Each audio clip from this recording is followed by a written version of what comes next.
the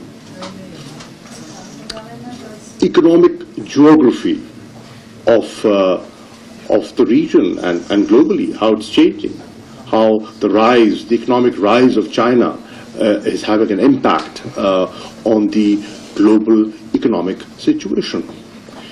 He's also mentioned how a new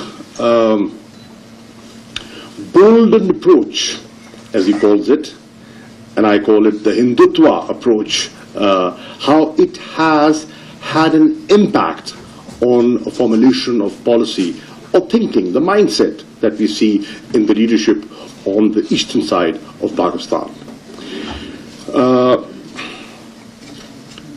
Hearing what he had to say and the exercise you're getting involved in is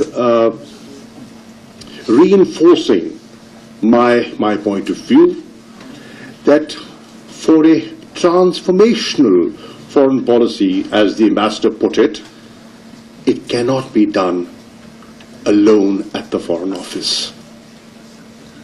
We need input, and we need input from academia. And I'm grateful to some members of the academia who are helping me understand things better. You need input from the private sector.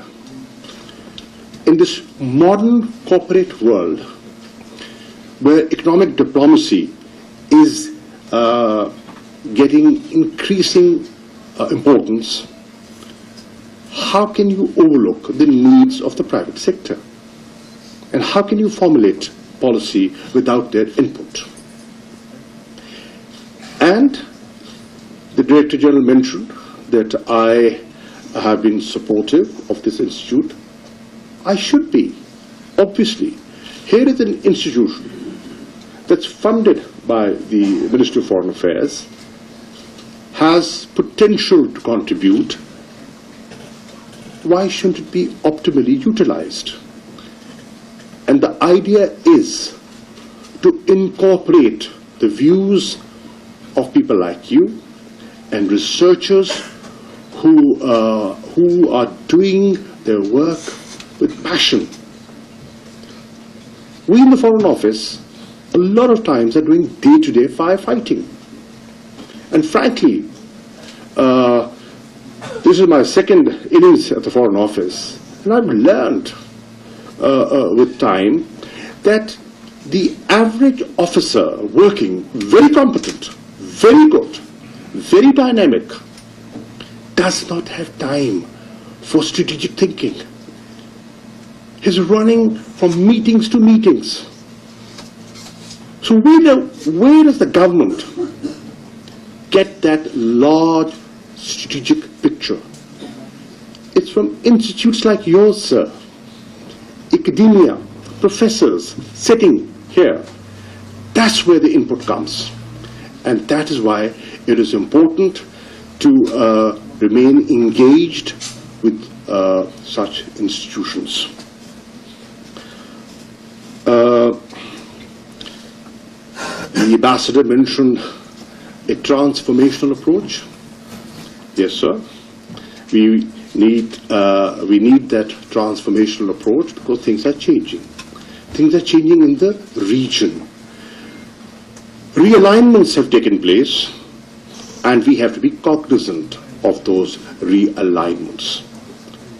And Ambassador Shah, I intend to seriously grab the offer that you've made. And ladies and gentlemen, let me share with you that the government of China has offered the old embassy in the diplomatic enclave to the Foreign Office. I intend to take that over, reach an agreement with you and take it over, and what I visualize is to have a restructured, redesigned Foreign Service Academy, shift it over there. It's a proper facility, and we need to revisit our, what is being taught at the Foreign Service Academy. It's a useful institution. A lot of countries and young diplomats come from different regions of the world, and they benefit from it. So why not upgrade it, restructure it, redesign it, introduce modern courses there? Here is a facility, free of cost. It's a friendly gesture, free of cost. It's being given to the Foreign Office, and I'm shocked that the Foreign Office hasn't moved for how long now? Perhaps 4 years. Long live bureaucracy. That's the way. I will ensure, sir, that it is done, and it is done under my stewardship, and now, inshallah, it will be done. So that we make this institution more effective. The building next door can be given to you for your centers, and multiply them. Multiply your centers. Get academia, get thinking people over, and get their input.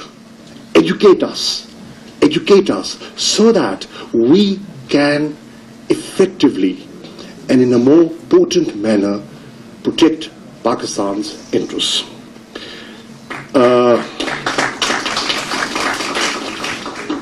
The ambassador mentioned in his statement the new Kartarpur spirit of our government. Yes, the spirit is there, but we were responded by the decision on the Barbary Mosque. So we have to live with that reality as well. But I would like to thank the organizers of the international conference for inviting me to speak to you on a subject which is increasingly becoming critically relevant to our and indeed the world. I want to commend Institute of Strategic Studies, Chinese Embassy and PowerChina for bringing together such a broad spectrum of scholarship from academia and think tanks of China and Pakistan. These dialogues are critical to cultivating better understanding and synergizing our efforts to benefit from the connectivity and other collaborative initiatives such as the BRI.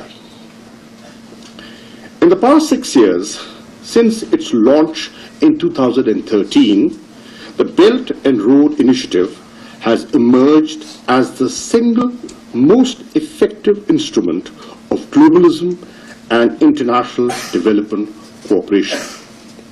The true potential of the BRI lies in having created an awareness that the world would be better off if we enable each other to attain economic growth and development. وزیر خارجہ Shah Mahmood Qureshi conference سے خطاب کر رہے تھے. یہ conference belt and road منصوبے سے متعلق ہے. انہوں نے کہا کہ بھارت میں ہندوتوا کا مائنڈ سیٹ بہت تیزی سے پھیل رہا ہے. ان کا مزید یہ بھی کہنا تھا کہ آج کے دور میں پرائیویٹ سیکٹر کا انتہائی اہم کردار ہے اور ان کے بغیر پائیدار ترقی کا حصول ممکن نہیں ہے. یہ تھی اب تک کی PTV تازہ ترین.